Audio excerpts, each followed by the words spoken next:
აღდგომის დღესასწაულთან დაკავშირებით თბილისში სასაფლაოების მიმართულებით 9 დროებითი მარშრუტი დაინიშნება. ავტობუსები მგზავრებს 8 საათიდან 20 საათამდე მოემსახურებიან.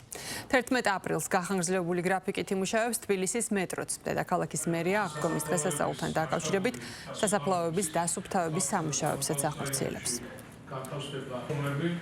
მიმდინარეობს სასაფლაოების მასშტაბური დასუფთავების სამუშაოები.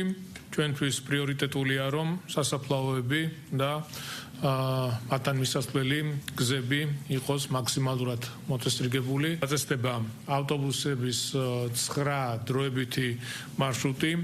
ავტობუსები მგზავრებს დილის 8 საათიდან საღამოს 20 საათამდე მუხათგვერდის, ვაშლიჯვრის, კუკიის, ახალი კუკიის, მახათას, საბურთალოს, ხრმაღელის, ველისა და ვარკეთილის სასაფლაოების მიმართულებით გადაიყვანენ. თბილისის რაიონული გამგეობები წინა სააღდგომო ტრადიციულად სასაჩუქრე კალათებს გადასცემენ უფასო სასადილოებით მოსარგებლე სოციალურად დაუცველ ბენეფიციარებს, ომისა და სამხედრო ძალების ვეტერანებს და საქართველოს უსინათლოთა კავშირის წევრებს.